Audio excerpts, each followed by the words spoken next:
Kristen and Clinton Brink were killed. Their two daughters are their ages 7 and 9. Thankfully, their daughters are okay. But here in just a couple of minutes, we'll be hearing from Arkansas State Police and other law enforcement officials, hopefully bringing more details, answering a lot of those questions that the public have right now.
Good afternoon. I'm Colonel Mike Hager, Director of the Arkansas State Police and Secretary of the Department of Public Safety.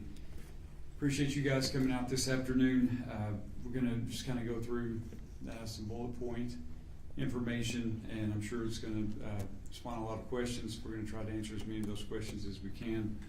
I want to introduce our partners. Well, actually, I'm going to let them introduce themselves, but we do have our two deputy directors, Lieutenant Colonel Mike Kennedy and Lieutenant Colonel Jason Aaron, that are with us, and I believe the rest of the people behind me will speak, and I'll let them introduce themselves.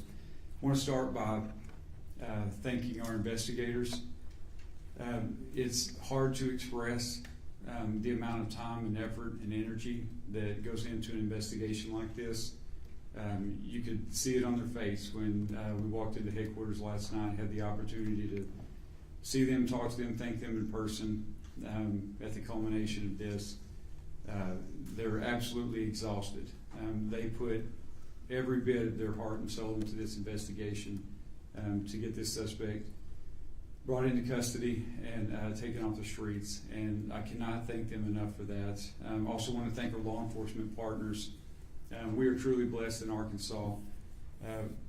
It's not always common, and that's unfortunate, but we have a relationship with our state, local, and federal counterparts that's second to none. There was an incredible amount of cooperation and collaboration that went into this investigation. No part is less than any other's part. There's a total package that has to be looked at, has to be investigated, and these groups work together in a very impressive way, and we can't thank them enough, not just on this case, but in every case that we work within state police. To have that partnership with them is really valuable.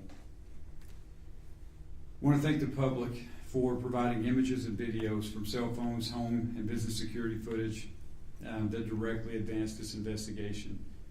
We'll talk a little bit more about how that played out, but the information that was put out and the request for information back from the public directly resulted in this person being brought into custody. It allowed our investigators a starting point to move forward and to use their skills that they've developed over the years and their experience to bring this person into custody. We had about 500 tips that came in through our phone lines, social media. Not only were there a lot of tips that came in, and we're very thankful for that, but there's a lot of people that have to field those tips, and it's not all badge-wearing, gun-toting members of the state police or Department of Public Safety.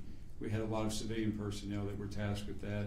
There was a lot of time and energy spent on triaging those tips and making sure they went to the right people. So we owe a gratitude for that support staff that helped with this as well. Although everyone is innocent until proven guilty, we did confirm this morning that our suspect's DNA has been a positive match to the DNA that we suspected to belong to our suspect at the scene. During an interview with investigators, the suspect indicated that he did commit these murders. We executed a search warrant at his residence. There were articles found there that are consistent with being involved in this particular crime, and I will let Major Rhodes speak more of that or more to those details. We do believe he acted alone. We have absolutely no reason to believe that there's anyone else involved, and we do not anticipate any future arrest or any other arrest beyond this suspect. I'm going to go ahead and pass off to Major Stacy Rhodes. She can walk through a little bit more of the information, and I'll return to the podium and we'll answer any questions we can. Well, good afternoon. As he indicated, I'm Major Stacy Rhodes. I oversee the Criminal Investigation Division for the State Police. And I kind of want to walk you through how we initiated and progressed through our investigation. So, as you all know, we responded to a call for service at the state parks. Two young children were found and indicated that something had happened to their parents on the trail. That initial information that came from the kids gave us our first starting point, which was a description of a suspect. There was another witness at the park that we encountered that gave us additional information about the suspect and a particular vehicle that he was seen leaving the park. With that, we took the information, completed and let me kind of, we'll start there. So from there we had a pretty good description of our suspect. We did our initial release. Other witnesses came forward that were on the trail during the time that the murders occurred that did not see the murders, but brought forth video footage, photographs that they had taken on their day trip to the park. From that, we obtained a photo. We interviewed witnesses and were able to compile a composite sketch of what we believed our suspect looked like. With that, we received dozens and dozens of tips.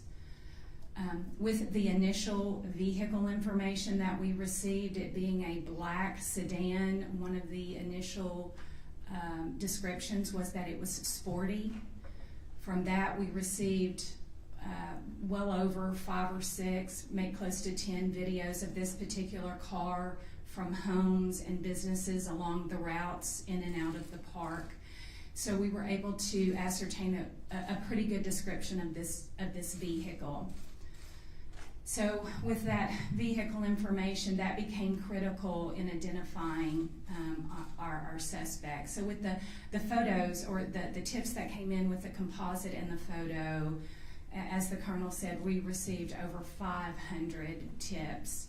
And initially we were using the names and information to come out to compare with, did they have black vehicles? Did they meet a certain criteria of vehicles? But as we began to hone in on the vehicle, it became clear that it was a Kia Stinger. And we used that information to vet various owners. And our suspect was identified, and with that we sought him out and we located him at a local barber shop there in Springdale. We took him into custody, and with that we spoke to him, and he made statements indicating that he had committed these heinous acts. And our job didn't stop there. We executed a search warrant on his house and also on the vehicle. We are still waiting a lot of testing at the crime lab. But as the Colonel said, DNA that was recovered at the initial crime scene matched his his DNA that we pulled last night.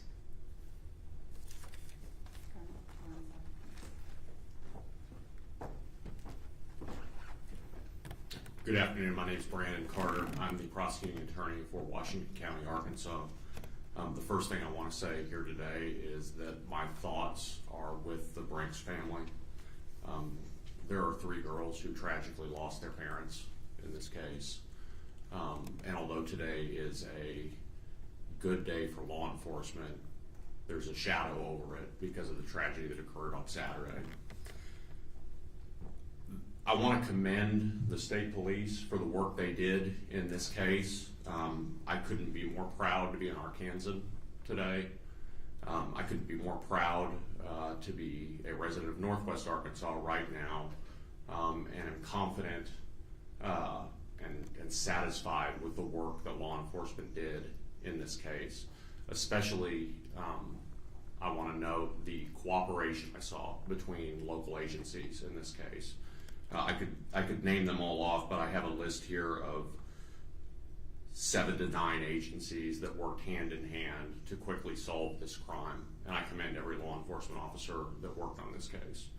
I also commend any member of the public that provided us information that led to the solving of this crime. I want the public to know that they're safe. The defendant in this case is innocent until he's proven guilty. But I'm confident that we have the right defendant in this case and that the public need not worry going forward. Someday they're going to open Devil's Den State Park, and I'll be on the trail myself when that happens. The defendant will be spending time in Washington County Circuit Court over the course of the coming days. It is my intention to use the full weight of my office to bring this defendant to justice for the Brinks family.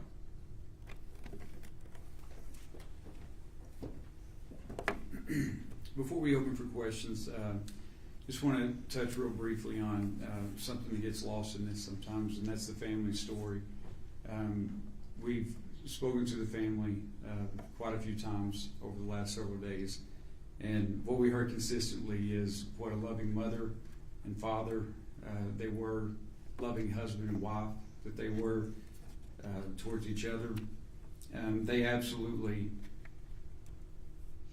protected those girls to their fullest extent, to the point that it cost them their lives. We're in awe of this mom and dad. We're also in awe of these girls. The information that they were able to provide to start us down this path to be able to make this arrest, it all started with those 2 little girls. It's incredible. We also don't want to forget that there was a 3rd sister. Thankfully, she was not with the family on the trail that day, but she suffered just as tragic of a loss, and we need to keep that in mind. Because of that, I would plead with you and the public to please be sensitive to the fact that there's a family that's grieving. It's hard to express, because I can't understand it, what they're going through. Misinformation hurts. Speculation hurts. When they read things, when we talked to them earlier today, they expressed that to us, that they're reading things in social media, they're reading things that are just simply not true. People are speculating, they're talking about things that are not factual, and it hurts. There's no place for that. Along those lines, we have to be very careful in an investigation to be calculated in the amount of information that we put out and when we put that out. I can tell you that this investigative team had one mission and one mission only, and that was to put hands on this suspect and to get him off the streets. And on a daily basis, we got together and we talked about what we felt like that we could put out to the public and what was going to be advantageous for us in the investigation and what could potentially be detrimental. One thing that we did not want to do is put information out that was going to take attention away from someone that we needed to look at. You have to remember all the information that we're working off of started with 2 little girls that witnessed the most horrific thing that you could ever imagine. That was the base of everything that we had. So we had to be careful about relying solely on that information. We had to collaborate that. We're also working in an environment that is half a mile into the woods. So by the time that we get the information from these little girls, and then we collaborate that with members from the public, they can talk, or they can, give us further information based on the suspect description and things like that, and then that leads us to a vehicle, and then that leads us somewhere else. This is not an episode of CSI, and it's not going to be wrapped up in a 1-hour episode. It takes hours and hours to develop that information, corroborate that information, and know that it's good information, and know that it's something that we can put out. The last thing that we want to be responsible for is putting information out that's going to hinder the investigation or hinder someone's their likelihood of calling us and putting us onto a suspect that we need to be looking at, because it didn't meet all the markers that we thought it should meet. So I hope you can be understanding of that, and I hope as we move forward from here that the speculation and a lot of the talk and a lot of the chatter, especially on social media, that people will be very sensitive to that. This family's been through enough, and they don't deserve to be victimized any further than they already are. And with that, I'll open it up for questions. Colonel? Can you elaborate more on what was the reason behind this? What was the motive for this? Was this random, or what happened there? And what was the cause of death? How were they killed? As far as the motive is concerned, it's part of the investigation. It's 2 parts. The first part of the investigation is always going to be to identify and apprehend the suspect. The second part of the investigation is a lot of the whys and a lot of the details. That's still a part of the investigation. I can tell you that we have no reason to believe that there was any known association between our suspect and our victims. There's nothing to indicate that at all. It appears to be a completely random event. As far as the weapon that was used, it was a knife. Our victims died by stab wounds. Yes, ma'am. Thanks, Colonel. We've spoken to a few parents from students who he was their teacher in different states, and they all kind of gave this synopsis of perhaps he was a predator. Their children felt like he preyed on younger aged girls during his time teaching in those states. We were wondering, have you been exploring any connections to the crimes that Miguel may have been connected with, and any indication that this was his first time committing this? Was he after those girls? Were those his target? From what we know right now, we have no indication to suggest that the girls were his target. Do you believe this was his first time, that he just went to that one time that day? I heard potentially somebody suspicious could have been there the weekend before. Was he just that first time at the park, or do you think he was laying out and calculating? Honestly, that would be pure speculation on my part. Now that we have our suspect in custody, there's going to be a part of the investigation that's going to go back, and they're going to look at timelines, and they're going to look at kind of his movements leading up to that, and hopefully that will give us all a better picture of why he did this, how long he had planned this, things like that. But right now, that's all part of the investigation, and it would simply be speculation on our part. I believe he was injured as well. Can you elaborate on that during the attacks? Yes, he was injured. I do not know the specifics of those injuries. I do know that his injuries resulted in blood loss, and it was that blood loss that allowed us to establish a DNA profile to begin with, and it was that DNA profile that was matched today against our suspect. I would assume that's any loving parent trying to do whatever they could to protect their loved ones. Absolutely. I would say you're correct. Yes, You ma'am. mentioned some articles found in the house. What was found?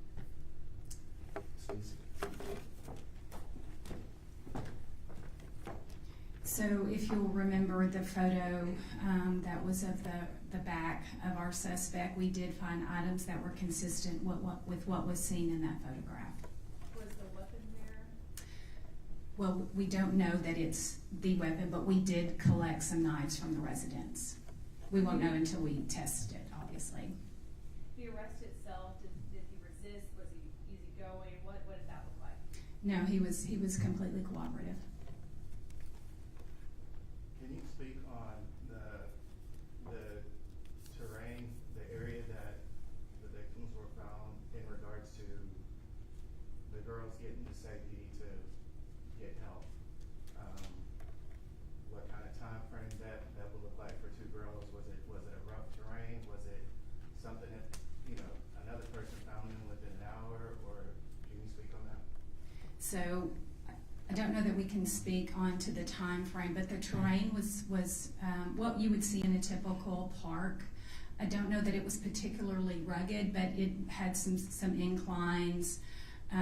It was fairly maintained, but it was, our estimation was about a half a mile into the park. So you can imagine how long that would take to get out. One more question. We had heard reports, can you confirm that the father was stabbed first, the mother took the kids back into the car for safety, went back to help her husband, and then she died too? So the information that we have is that the husband was attacked first. The mother did not return all the way to the car with the kids. We believe that the mother took them to safety and then returned to help her husband. I know you all said that the suspect, I believe, indicated that he had committed these acts. Any more specifics on what he may have said since his arrest?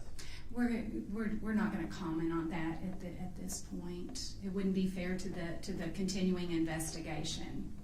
And then I assume this would be for maybe more the prosecuting attorney, but do you know yet if you'll pursue the death penalty in this case, or what kind of consequences you might seek?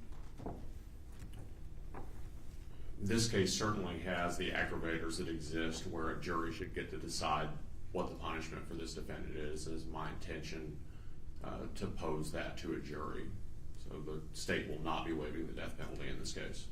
Have family members said that they want you to seek the death penalty? I'm not going to comment on that. Did he indicate he plans to plead guilty to this? Defendant's innocent until proven guilty at arraignment. I anticipate he will plead not guilty, as is custom. I don't know that there's a defense attorney in the United States of America that would allow a defendant to appear at their first appearance and plead guilty. So it is much, much too early to visit about that. Has he indicated he's going to seek a public defender, has a private attorney or anything like that? I'm not aware that a private attorney has been retained yet. If he can't afford a private attorney, I anticipate our local public defender's office will be appointed. I know that y'all spoke that Devil's Den will be closed for the time being, but what about other state parks and the concerns of family and tourists?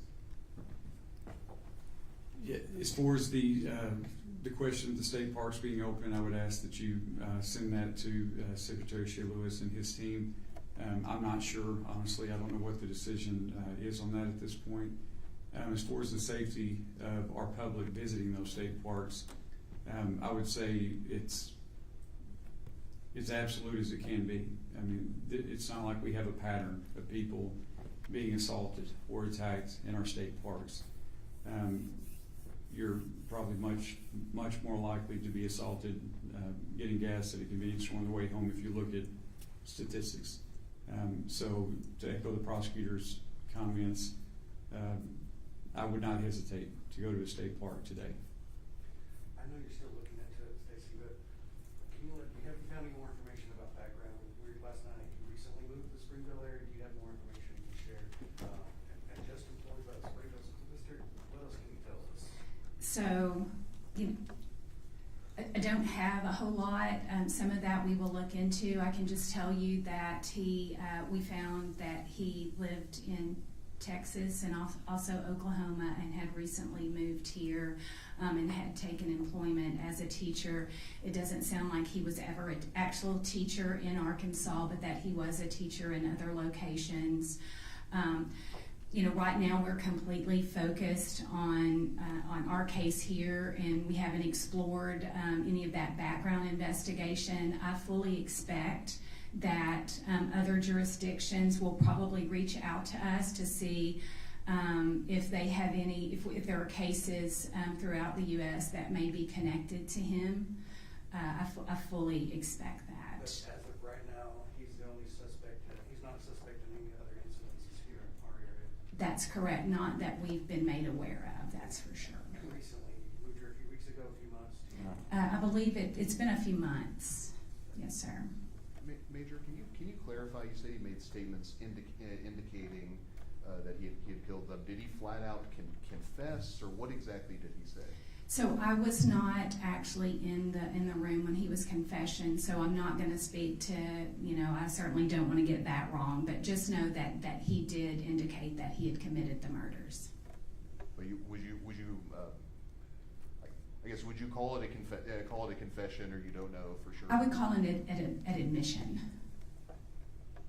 Does the suspect have any sort of criminal history that you all know of? No, he did not. Not any adult criminal history that we've been able to find, for sure. Did he indicate why Springdale's not that far from the state park? Any indication why he, for 5 days, stayed so close to the scene, or was he planning on fleeing the area or the state at some point? There was no indication that he was going to flee the area. He actually had a residence in Springdale, so that's why he was in the area. But he gave it doesn't sound like he was making any attempts to conceal. He didn't conceal his car or any of those things. Yes, ma'am? Any history of mental illness? Not that we know. We're still exploring. We just took him into custody last night, so we're still vetting a lot of the information that we don't know about him to this point. How did police pinpoint him at the barbershop? Good old-fashioned police work. Was there any technology used or that aided in the investigation? Absolutely. Can you elaborate on that? Like, were there any license plate readers or anything that gave a tip to where he was at that point in time? I'll just say this, that there's rarely a case that we work that doesn't include those types of things, so we used everything. When I say that it was all hands on deck and there was no stone left unturned, it involved all of those technological aspects. With the high volume of tips that came in, can you elaborate on how you sort of knew which ones to look into? So we had a really good filtering system, and we are aware initially there were some issues with tips and the phone system that we had in place at that time. Once we implemented the tips line, we had a team around the clock filtering through those, and we had a pretty good matrix of the ones that we would push to the top and the ones that we would term a lower priority. So it's, but most of, if we got indication that it involved video, photographs, a first-hand account at the park, those were our priorities. And I understand that every case is different, but you, for many years, investigated the worst crimes. This typical, a random crime like this, and a person goes back and gets a haircut and the same color. Nothing about this case is what I would call conventional. In my 27 years that I've been with the state police, this is probably one of the most heinous that we've had, especially the aspect of just how random it was. It's when we were talking last night in the command center that it was every agent's worst nightmare, because in a typical investigation we use we call victimology, and you can usually kind of pinpoint something that a victim has done or the circumstances they're in, whether it's a domestic violence or just drug related, you can typically narrow down your suspect pool. We had no way to do that in this case, so it made it particularly difficult, and what makes the work by our agents so extraordinary. Yes, Was ma'am. the suspect trying to change his identity at all?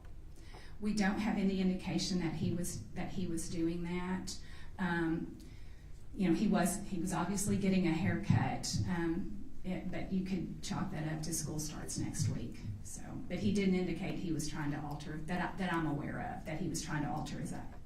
And you all mentioned that he was cooperative when you got to the barber shop. Any other initial reaction from him when you all showed up? Anything you could tell us?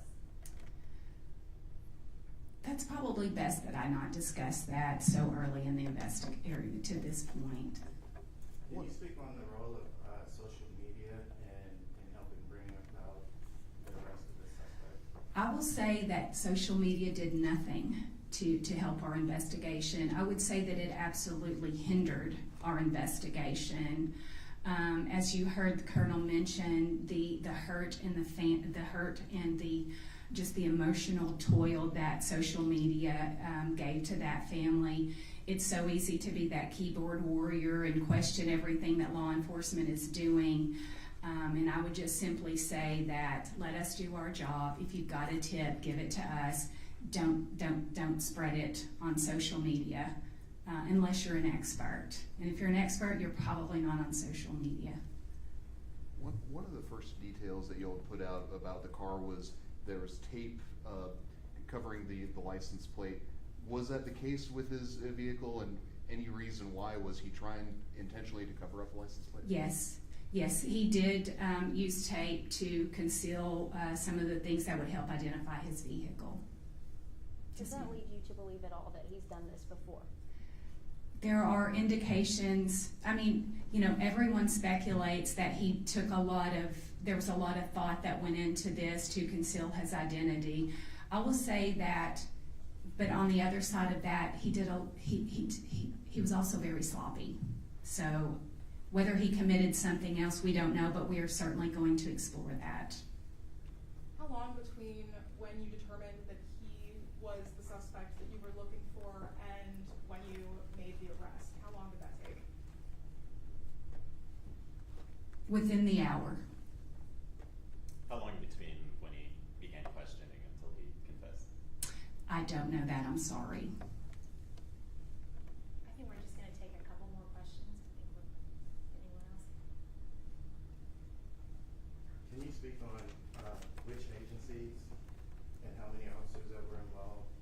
Oh, so in any agency that I missed, the Colonel may have included this. I can tell you that the FBI was instrumental, the Washington County Sheriff's Office, the Fayetteville Police Department, just about every agency up there, the Benton County Sheriff's Office with their flock cameras, the Park Service, the Game and Fish. Who am I leaving out? Springdale, absolutely instrumental. They had a detective embedded with us from the very beginning, and anybody else? And just dozens of detectives that were all hands on deck, working round the clock to make sure that we made an arrest. The community deserved that, and that's what we gave them. And moving forward, the different agencies in supporting these kids, loss of both of their parents, if there's anything that you want to touch on with that. I'm sorry, I don't understand the question. I said moving forward and supporting the kids after the loss of their parents, like if there's anything that you want to say on that with the different agencies that were involved.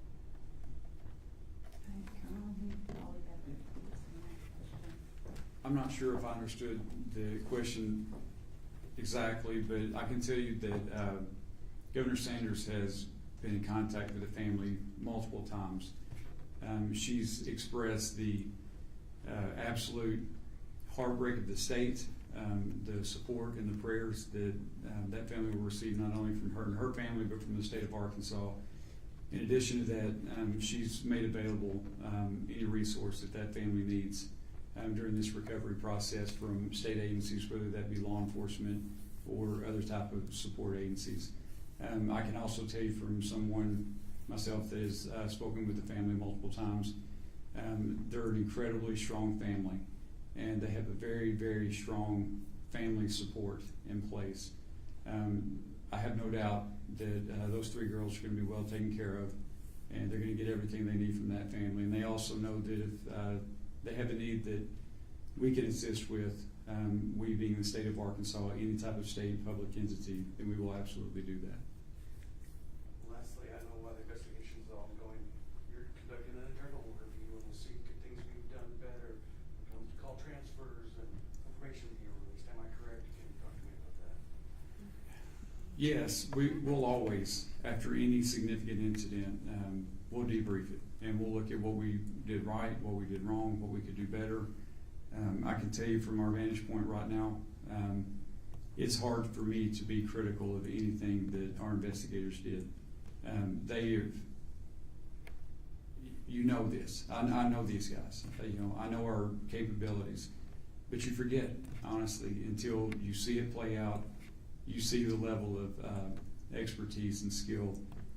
Cannot say enough about our investigators, and not only the skill set that they use to bring this suspect to justice, but just they put everything into it, their heart and soul. I mean, it was an impressive thing to watch, and so of what we could do better, I'm sure there'll be things. Y'all heard me say it before. Our agency is comprised of human beings, and we're always going to make mistakes, and there's going to be things that we can fine tune. But from my vantage point right now, I have nothing but gratitude and respect for our investigators and the way this was handled. Colonel, one more question. Can you confirm when you spoke to him after the arrest that this was not, he didn't know them, he didn't know the family at all, this was just a pure accidental coincidence that he targeted them? I can confirm that, and again, as Major Rose said, I was not present for the interview, and I've not listened to the interview yet. But I can confirm that we have absolutely no indication, no reason whatsoever to believe that there was any connection at all between our suspect and our victims. I've got one more. Can you elaborate on the role that the FBI and federal law enforcement helped in the investigation? Yeah, so the first thing I can tell you is how blessed we are with their partnership. The prosecutor and the major both mentioned all the agencies that were involved. What's always nice about that is they don't wait on us to call them. As soon as this was known, as soon as it was made public, honestly, I don't know how they found out as quick as they did. My phone started ringing off the wall from our special agent in charge of FBI in Little Rock, from the sheriffs in the northwest part of Arkansas, the police chiefs in that area, HSI, you name it, just about every agency that you can think of immediately reached out to us for any support that we needed. I cannot specifically tell you what roles they played, but I can tell you that they played significant roles. There was, as the Major alluded to, there's part of the investigation that is looking at this from the standpoint that it's completely random. There's another part of the investigation that has to close the loophole of is there a connection at all between our suspect and our victims. And unfortunately in this case, our victims had recently moved here. Their origins are from California. They, I believe, lived in North Dakota most recently. So there's a lot of geographical space and a lot of people that had to be talked to. And we leaned heavily on our, not only our state and local partners, but other state and local, and absolutely our federal partners. I'm just curious about the communication challenges out there. I know we can't get cell service when we go out there. Right. How much did that affect the response, and how did that affect the investigation? Yes. The answer to that question is yes. It was very challenging. The fact that we did not have cell service and our investigators didn't have cell service, that other campers on the trail didn't. So, again, it kind of goes back to the the type of information that was coming in, the amount of information that was coming in, and the time lapse of the information that was coming in. It all factored in. To say this is an unusual crime scene, an unusual crime in just about every aspect, it was extremely challenging. And all of those things came into play, from lack of cell service to the terrain itself. I think one more, and then we're gonna wrap up. Yes, ma'am. Are the kids enrolled in anywhere near the school that he was going to teach at? I don't know the answer to that. I know the kids are with family right now, but I don't know the answer to that. Okay, thank you very much.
Channel 1.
Hey, yeah. Shot should be up. Are we just doing the one hit? Okay. And we're right at the top. Hey, Kenny, are they gonna put VO on top of me, or am I reading my Is phone she the entire time? straight on this camera, or is there going to be something over? I need a lot of stuff over me. Straight line. Oh, Ethan, I need VO over me. I'm gonna be reading my phone the entire time. I don't have this memorized. Okay, let me get that changed. I'll put some VO in. Okay, like the first sentence, I would say take a first sentence of me looking straight at the camera, and then when I start looking down, take VO. Okay. They should have lots of VO already ready from like last night and stuff. Yeah, we're good. And I'll get a lot of VO, like cover the whole thing. Okay. Thanks. Okay, we are... Okay, just hang up. Cool. All right. That works.